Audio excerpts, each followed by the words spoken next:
It's not about a famous instant. It's not about something to brag and to boast. But आज हमारे साथ जो guest हैं उनके साथ जो घटनाएं हुई हैं, she has chosen our platform to portray her story. Welcome ma'am to our platform. Thank you. तो मैम मैं चाहता हूँ कि आपके साथ जो भी घटनाएं हुई हैं, व्हाट यू हैव फेस्ड, आप खुल के बोलिए. It's all yours.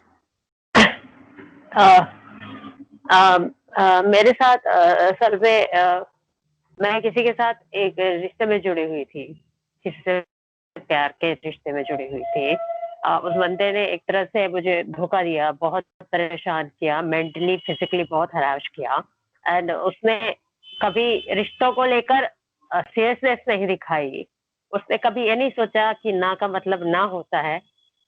उसने बहुत ज्यादा टॉर्चर भी किया, रिश्तों को पूरी तरह से तार तार कर दिया और उसके बाद भी कुछ नहीं बचा तो उसने आगे धमकियां भी देनी चालू की। And now I am like कि अब तो नहीं हो सकता। तो उसके बाद अब मैंने अपना न्याय चाहिए, मुझे जस्टिस चाहिए, तो अब इसके लिए मैंने कदम उठाया है और ये मामला पुलिस तक पहुंचा है। पूरी तरह मुझे सपोर्ट नहीं मिल रहा है पर मैं अपनी लड़ाई अभी भी जारी रखी हुई हूँ और मुझे लगता है कि न्याय तो मिलेगा, पर देखो कब तक। कोशिश से तो मैं हारूंगी नहीं। उसकी तरफ से मुझे थ्रेट्स भी आ रहे हैं लगातार। मैम आपका ये जो बॉन्डिंग थी उनके साथ, इसको कितने साल हो गए? How many years it has been? ज्यादा वक्त नहीं हुआ था, 2020 में ही हमारी मुलाकात हुई थी। उसके बाद ही रिश्ते आगे बढ़े। कभी कभी कभी भी रिश्ता एक तरफा नहीं होता है, चाहे आप किसी के साथ भी जुड़े, हमेशा चीजें दो तरफा ही होती हैं। लेकिन इसके बावजूद सामने वाले के ज्यादा अप्रोच पे ही लड़कियां अक्सर विश्वास कर जाती हैं, क्योंकि उन्हें रिश्तों की परख होती है। वो चाहती है, बिल्कुल एक प्यार का बंधन होता है। पर इस जो व्यक्ति ने, आयुष तिवारी नाम है उनका, इन्होंने सारी फीलिंग्स, प्यार की बातों को तहस नहस कर दिया। उन्होंने अपनी तरफ से सारी उम्मीदों को तोड़ा मेरी, और बहुत ज्यादा परेशान किया हर स्टेज में।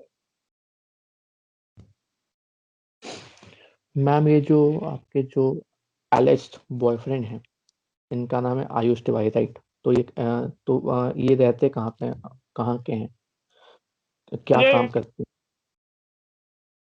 और ये मुंबई में ही फिलहाल रहते हैं। ये एंटी कास्टिंग एजेंसी है, एंटी कास्टिंग एजेंसी है, जिसमें ये कास्टिंग एसोसिएट का काम करते हैं। और ये यहाँ भी काफी समय से है, इन्हें भी 3-4 साल हो गया है यहाँ रहते। और कुछ समय पहले ही मैंने खुद ही खबर देखी ये चीज कि इस एजेंसी के ऑनर पे कुछ नाम आया है लड़कियों के मामले, ऐसे काम किए धंधे वाले वगैरह, लड़कियों को बहला फुसलाकर उन्हें काम देने के नाम से बुलाया जाता है वगैरह। तो सोचिए, जहाँ पे एजेंसी का ही नाम उछल रहा हो, वहाँ पे एम्प्लॉयज को आप क्या बोल सकते हो। मैम एक बार फिर से जो एजेंसी का नाम आप रिपीट कर सकते हो? Anti casting. ओके मैम, जैसे कि आपने बताया कि आपके जो पार्टनर ने आपको धोखा दिया है, और एक तरह से जो बॉन्डिंग होती है उसमें आपको डार्क में रखा है, राइट? तो मैम आपके साथ ये जो टॉर्चर्स हो रहे हैं, ये कब से हो रहा है? ये जब से रिश्ते में आए तब कुछ दिन सही चला, और उसके बाद से ही ये चीजें चालू हो गई। यानी 1-2 महीने बाद ही ऐसी चीजें चालू हो गई। फिर भी हम एक रिश्ते में रहते तो हम कोशिश करते कि रिश्ता बच जाए, और मैंने अपने तरफ से कोशिश की, एक लड़की होने के तौर पे मैंने कोशिश की, क्योंकि वो रिश्ता मेरे लिए मजाक नहीं था। लेकिन उस इंसान ने उस रिश्ते को और मुझे मजाक बना कर रख दिया, मेरी कोशिशों को कहा जाए अपने पैरों से रौंद दिया। और जिस तरह से प्रताड़ित कर सकता था, गाली देकर, मारकर, जैसा भी, तो उस तरह से उसने किया। मैम आपने बताया कि वो आपको टॉर्चर करते थे, वो आपको टॉर्चर करते थे, वो आपको परेशान करते थे, वो आपको अब्यूज करते थे। तो मैम वो ये सिर्फ खुद से करते थे कि आप उनके अलावा और भी कोई आपको अब्यूज करता था या आपको परेशान करता था? उनके दोस्तों के सामने भी वो मुझे इस तरह से बात करते थे, टॉर्चर करते थे। बट हम कुछ समय, मैंने जैसे कहा, रिश्ता बचाने के लिए हम कोशिश करते नहीं, इन चीजों को दरकिनार करते हैं, शायद मजाक हो। पर नहीं। और उनके एक मित्र हैं जिनका और नाम मैंने लिखा है, राकेश शर्मा। उन्होंने भी मुझे सेक्सुअली हरास करने की कोशिश ही की। उन्होंने हरास किया, तो इन लोगों ने मिलके मुझे सेक्सुअली अब्यूज किया, हरास किया, मेंटली बहुत ज़्यादा परेशान किया है मुझे। तो मैम आपने जब ट्राई किया to seek justice from the police, उनके साइड से क्या रिस्पॉन्स था? पहले तो उन्होंने मेरी एप्लीकेशन ही नहीं ली थी। बड़ी मुश्किल से उन्होंने मेरी एप्लीकेशन एक्सेप्ट की। उसे भी देने में उन्होंने बहुत आनाकानी की। उनकी तरफ से पहले यही था कि आप जाकर उससे मिल लीजिए, बल्कि मेरा कहना था कि वो आरोपियों से मुझे नहीं मिलना, आप उसके खिलाफ एफआईआर कीजिए। त्वरित कार्रवाई होनी चाहिए, उस पर त्वरित कार्रवाई नहीं हुई।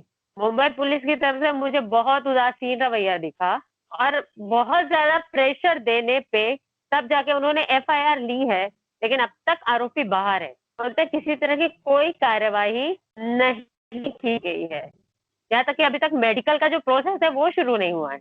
आज आज से शुरुआत की बात कही गई थी, आज लेकर वो हॉस्पिटल गए मुझे, बट फिर भी अभी प्रोसेस हुआ नहीं। उनका कहना है 2 से 3 दिन लगते हैं। आप बताइए मेडिकल प्रोसेस में क्या इतना टाइम लगता है? मैंने आज तक नहीं देखा। मैम आपको आपको वो लोग किस हॉस्पिटल में ले गए थे, फॉर द फॉर्मेलिटीज? तो यहाँ पे क्योंकि मेरा मामला वर्सोवा पुलिस स्टेशन में है, तो यहाँ पे नियरेस्ट होता है कूपर हॉस्पिटल, जो कि गवर्नमेंट का हॉस्पिटल है। वहां वो लेकर गए थे। तो वहाँ दिन भर तो हम बैठे ही रहे। आधा दिन तो हमारा ऐसे ही निकल गया, और उसके बाद भी कुछ नहीं निकला। अब हमें फिर मंडे को बुलाया, क्योंकि संडे हमारा ऑफ है।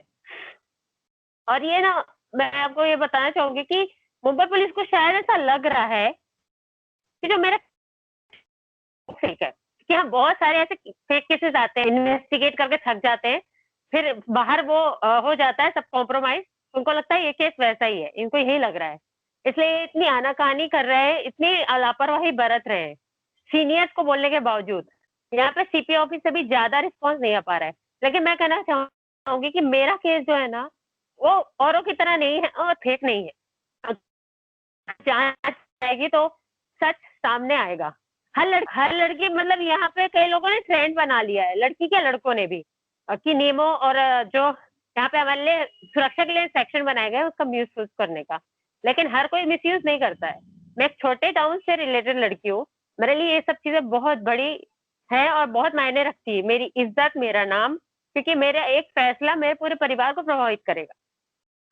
और अभी मुझे धमकियां आ रही है, मुझे केस सेटलमेंट के लिए कहा जा रहा है। इवन पुलिस की तरफ से भी मुझे केस सेटलमेंट के लिए कहा जा रहा है, आरोपी पक्ष की ओर से भी। मैम मेरा क्वेश्चन ये था कि आपको जो कंसर्न पार्टी की तरफ से आपको धमकियां मिल रही हैं, जी। तो मैम वो लोग आपको क्या बोल रहे हैं कि अगर आप केस अगर बंद नहीं करते हो देन वो आप लोग आपको जान से मार देंगे? Is that true? हाँ, उनका कहना है कि अगर मैं कोर्ट तक भी पहुंची तो वो मेरी मतलब कहा जाए कि मेरे को इज्जत के साथ वो, मतलब सामने, सबके सामने मेरी इज्जत उतार देंगे। एंड वो मुझे धमकी दे रहे हैं कि आपकी प्रोफेशनल पर्सनल लाइफ खराब हो जाएगी। वो कौन होते हैं मेरी पर्सनल और प्रोफेशनल लाइफ खराब करने वाले? क्या उनमें इतनी हिम्मत होनी चाहिए अगर मैं पुलिस के पास गई हूँ? तो मैं ये बोल रही थी कि मुझे पुलिस पर ऐसी लापरवाही मैंने मुंबई पुलिस के साथ कभी नहीं देखी। अब मुझे विश्वास है कि वो मेरी बात ये समझेंगे कि मेरा केस ऐसा नहीं है कि मतलब मैंने आई राह चलते मैंने बस फाइल कर दिया और मैं बाहर सेटलमेंट चाह रही हूँ, ऐसा कुछ है। मेरा ये सीरियस मैटर है, और मैं अभी भी होप में हूँ कि मुंबई पुलिस इस बात को समझेगी और इसको संज्ञान में लेके इस पे ना कार्यवाही हो। मैम तो आपके हिसाब से जो फ्यूचर कोर्स ऑफ एक्शन क्या होना चाहिए? देखिए अभी ना जो एफआईआर हुई है, उसके बाद इन्हें उस पे ना कड़ा एक्शन लेना चाहिए सबसे पहली बात। दूसरी बात, आप इन्वेस्टिगेट कीजिए केस, और उस आरोपी को उसकी गलतियों के लिए सजा देना चाहिए, क्योंकि वो सिर्फ एक नहीं है, उस जैसे यहाँ हजारों हैं, लाखों है। और उस एक को सजा मिलना यानी सभी के लिए वो सीख भी होगी। सिर्फ लड़कियों को जो यूज करने का तरीका समझ लेते हैं, एक वस्तु समझ के जो खेलते हैं ना, वो चीजें शायद बंद हो जाए। ये धंधा बना के रखा है इन लोगों ने। और जो मेरे साथ हुआ है ना, वो मैं चाहती नहीं हूँ किसी और के साथ हो। कभी कोई लड़की इस तरह से सफर करे, मैं नहीं चाहती हूँ, कभी नहीं। क्योंकि जितनी तकलीफों से हम लड़कियां फिर गुजरती हैं, उस चीज को कोई समझ नहीं सकता, और खासकर उस जैसे लड़के तो ये थी दीपशिखा जी, जो उन्हें सिर्फ अब एक ही चीज उन्हें चाहिए, जस्टिस, कानून से। और उनका ये भी मानना है कि जो उनके साथ हुआ वो कभी किसी के और के साथ ना हो। और हम उम्मीद करते हैं कि मैम को इंस्टेंट जस्टिस मिले और जो वो चाहती हैं वो फुलफिल हो। मैम, आपका नेक्स्ट कोर्स ऑफ एक्शन, जैसे कि आपने बताया कि आपने पुलिस में कंप्लेन करी है, तो जो के एलिस बॉयफ्रेंड है उनके खिलाफ आप कोर्ट में केस कर रहे हो आप?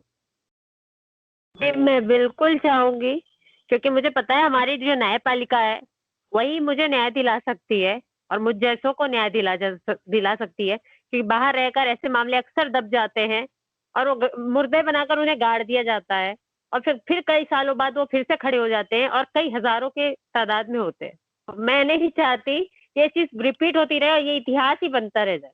मैं चाहती हूँ इसमें न्याय मिलना चाहिए, और इसमें मैं पूरे देश से सपोर्ट चाहती हूँ।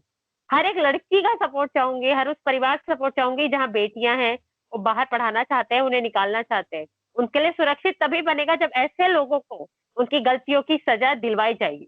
जब तक ऐसे लोगों को एक थप्पड़ भी ना पड़े ना, इन लोगों को ना किसी की इज्जत करने समझ में आता है, ना किसी की ना क्या मतलब समझ में आता है। इनको सिर्फ आता है किसी की जिंदगी से खेलना।